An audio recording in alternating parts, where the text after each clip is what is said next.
Hi, my name is Brian Thayard. Welcome to this channel, however you may have found it. And I call this Messages to You, Myself, for myself, from myself, to myself. And here I am in Ashland, Oregon. You could see near sunset, looking out at the beautiful valley below. And what's on my heart for the message today is it's about discerning between what you think is happening and what is really happening. I've spoken about this before, and I don't think any topic is old if it's alive in your heart, and this one's really alive in my heart, because where do we all seem to get caught is except in the idea of what we think is happening is reality. And there is a fundamental distinction between reality and what we think is reality. It's completely different. Obviously, if you're not new to the depths of yourself, then you've already encountered this truth. But even if you have encountered the depths of yourself, there is opportunity for everyone to go deeper. There's never a bottom to the depths of yourself, capital S, self. So you could say yourself encompasses everything, the entire world, everything you see.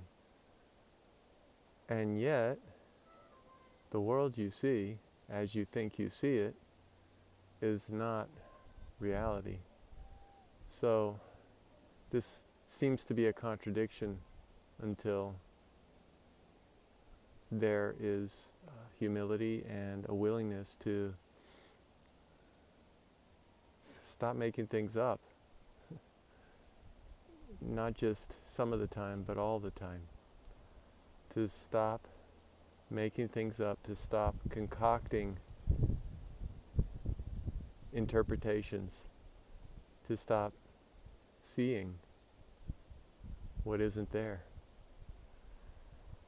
So, in the first video I said, there's nothing going on out there, and that's so true. And I don't just mean there's nothing going on out there outside of your eyes which are perceiving the world. I mean there's nothing going on out there, not even your body which is perceiving the world is exempt from what's going on out there. Your body perceiving the world is part of what's seems to be going on out there, and there's really nothing happening in terms of all that seems to be going on out there. How can I say this, and what am I talking about? Making myself laugh.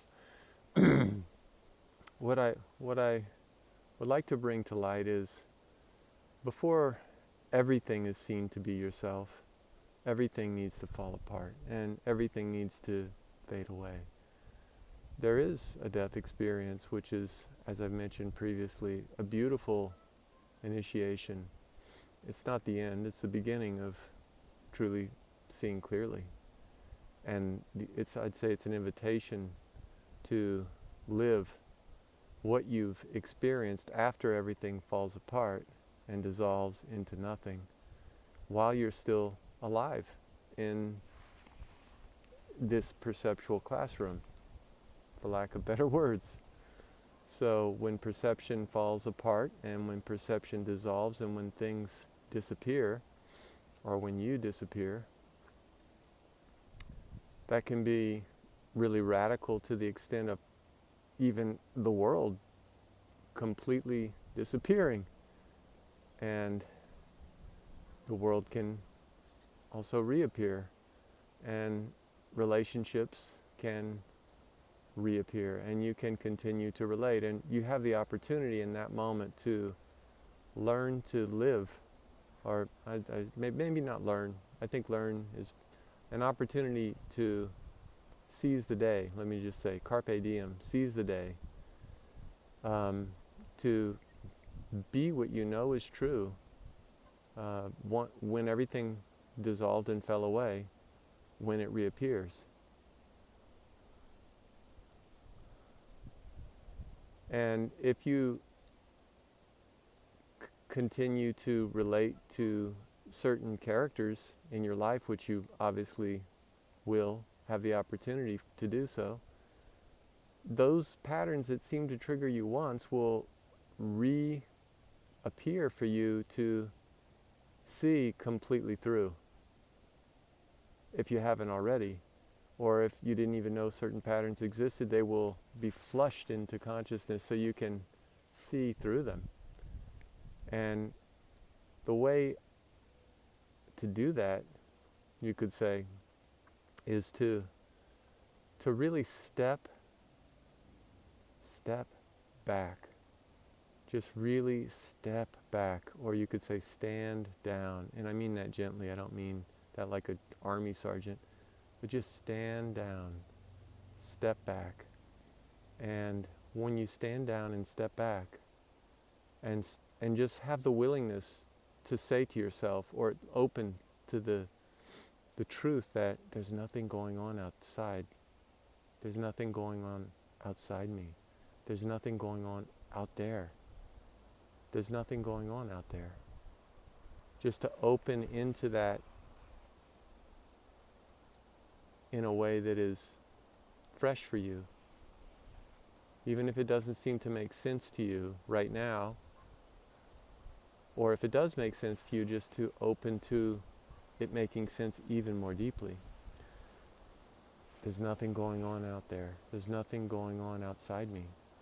Then you can start to see, like your hands are taken off of the situation and the circumstance in terms of how it seems to look.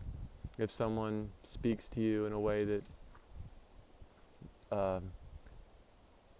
is contrary to what you your perspective, so to speak, then beautiful, see that, and then also realize your perspective is also contrary to your true perspective in spirit. Both your perspective and the perspective of another are in the same level, but your true perspective in spirit is not a perspective like a human perspective is. It knows how to use your human perspective to serve the greater perspective, the greater good, the best interest of those around you.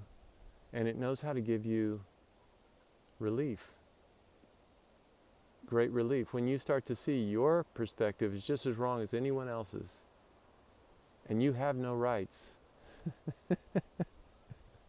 You have no rights. Your well-guarded autonomy and individualism is based in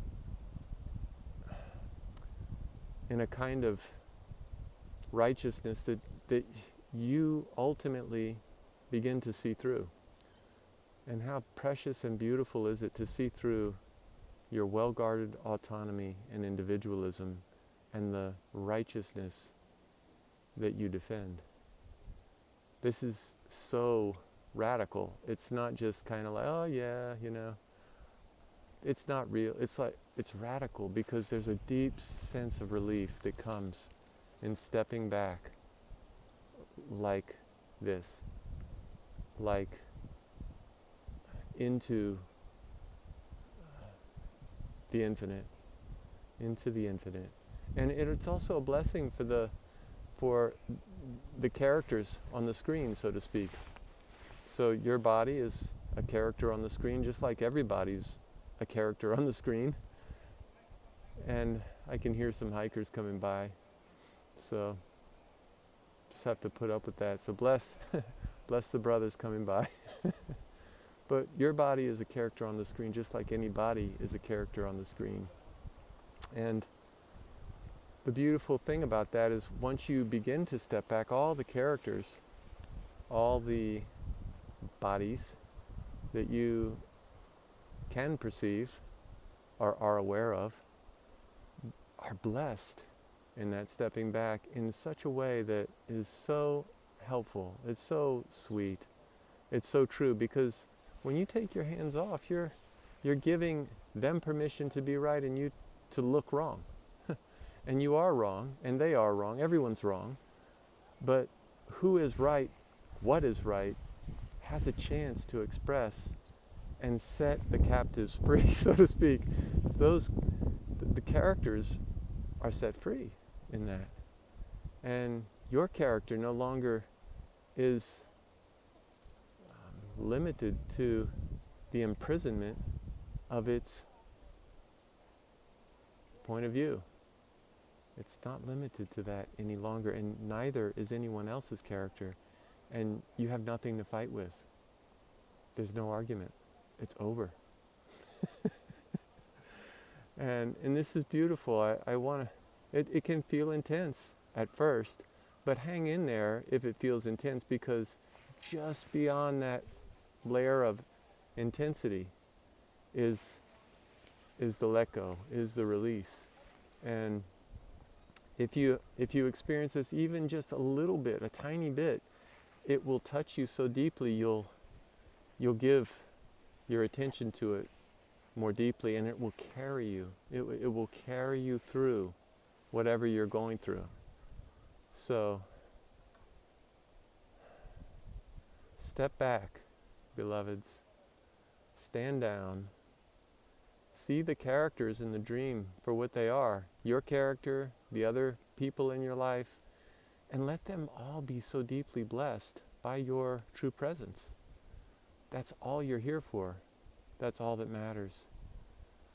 So, thank you so much for tuning in and joining me in this message, and know that I love you and I'm so grateful to join in this way. May you all be blessed and uplifted and elevated into higher and higher well-being and clarity.